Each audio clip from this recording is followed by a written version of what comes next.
Reigning national champion Curt Cignetti just dunked all over a Big 12 head coach. And after trading barbs back and forth, we do need to ask the question, which coach won this battle? Who won the battle? And was this Big 12 coach out of line?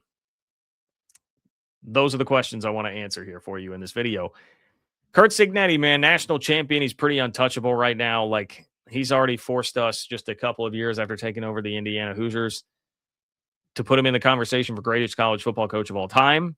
Winning the national championship with Indiana and doing it in as dominant a fashion, unbeaten as he did, is one of, if not the most astounding thing I have seen in my life in college football. It's an unbelievable accomplishment.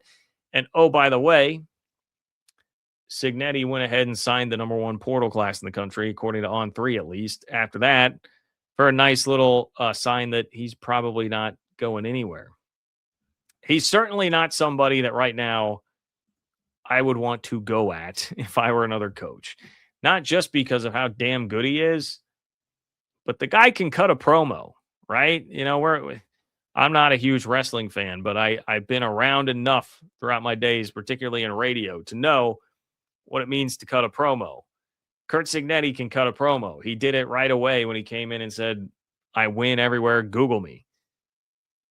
The guy can do that. He's not somebody I would want to get into like a war of words with through the media or otherwise. He's got some bars, man. He's got some bars. And I'm not saying that this Big 12 coach was like trying to go directly at Sonny Dykes or, well, okay, I just blew who it was. Sonny Dykes was not trying to directly go to Curt Cignetti with this. He was digging at his former quarterback who now happens to play for Curt Cignetti. But this did come across like a little bit of sour grapes, which are fair. I mean, I think you should be it that way. And I will extend some latitude to Sonny Dykes because of the fact that in this day and age, when your player can just up and leave you after saying, why would I ever want to leave TCU? And he can just up and leave and go play for the national champs and get a bunch of money. Like, I'm going to extend you some grace and like, yeah, you're probably going to be a bit frustrated. I do understand and I do get it. But boy, Sonny Dykes got himself into some hot water with what it is that he had to say about his former quarterback, Josh Hoover. Let's get to this. All right. So he's doing an interview and decided to drop this on everybody. Oh, boy, if I could ever get these figured out. Sorry. Stats are stats. And I think, you look for us, and I think Josh started 31 games here as a quarterback, and we turned the ball over 40. He turned the ball over 42 times in those 30. Stats are stats. And I think, you look for us, and I think Josh started 31 games here as a quarterback, and we turned the ball over 40. He turned the ball over 42 times in those 30. So, okay.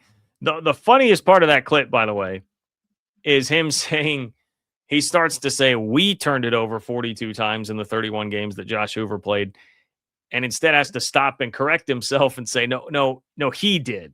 Not we, he did. Josh Hoover turned it over 42 times in 31 games.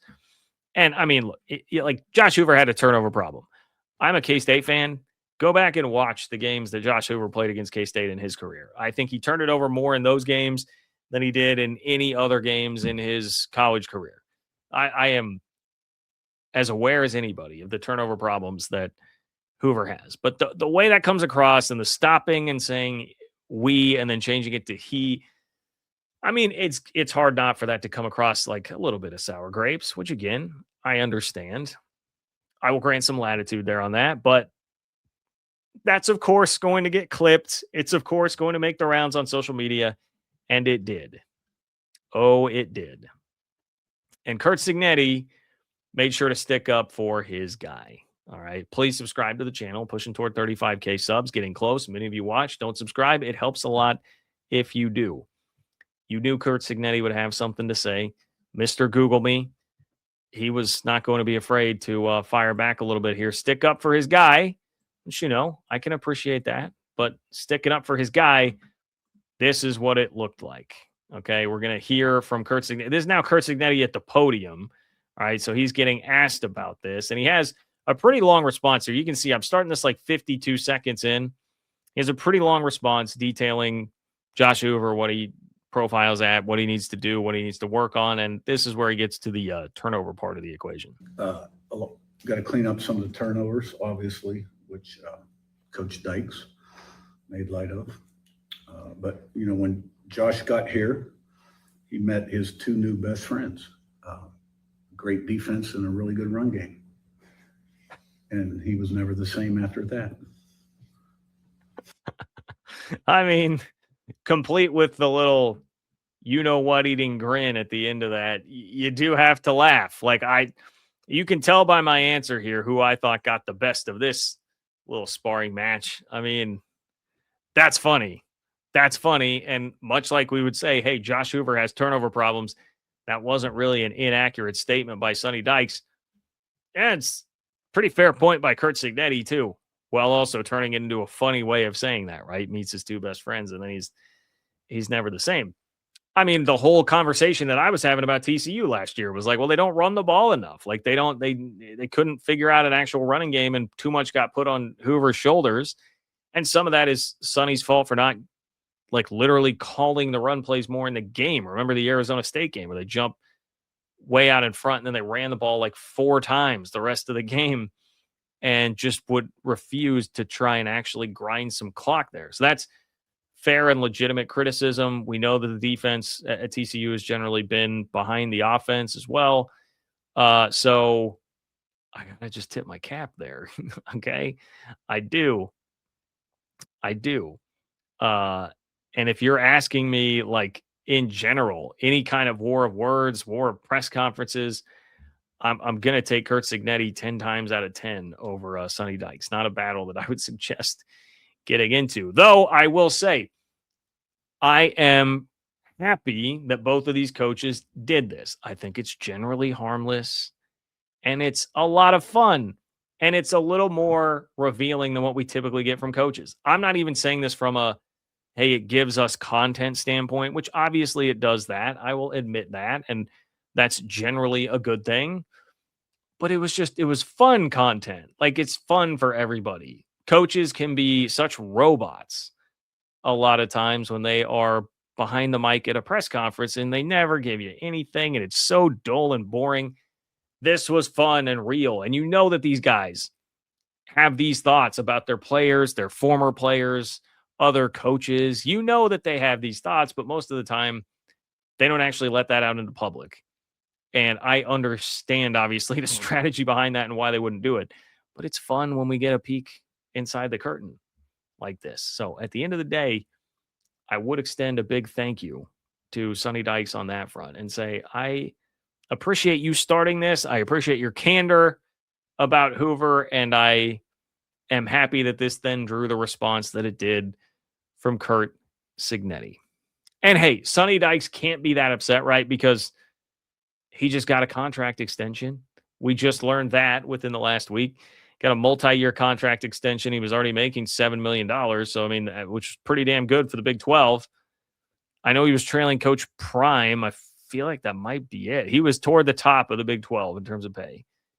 And now, presumably, making more or at least has more job security here. That's not bad. It's not a bad gig.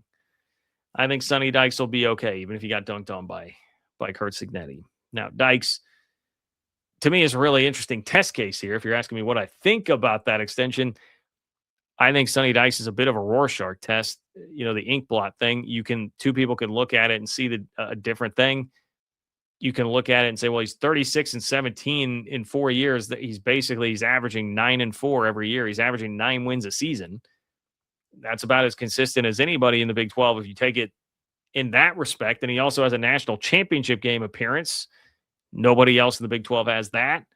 So how can you really, but I look at it and say, well, it's, that's very heavily skewed by that first year magical run with Max Duggan, and full credit to him for that. That was great. Only, by the way, after Chandler Morris got hurt and then he was forced to play Max Duggan, but it did happen and you got to give him a lot of credit for that. I just don't know if I'm an opposing fan. Sonny Dykes really scares me that much. If I see, TCU locked up Dykes to an extension, I'm not looking at that and being like, well, crap, we're going to have to deal with this guy for a while. maybe that's unfair. He's, for the most part, had a higher. I mean, he's probably going to win 8 games every year, but I don't know. He's got to prove it to me that he can get back up to the level of actually like winning a Big 12 championship.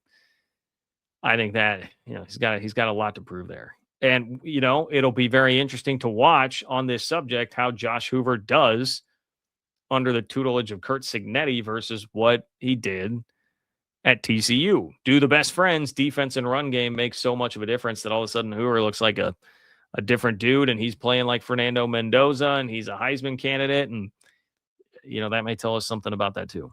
But hey, for now, congrats to Sonny Dykes for getting that contract extension, man. Go get yours.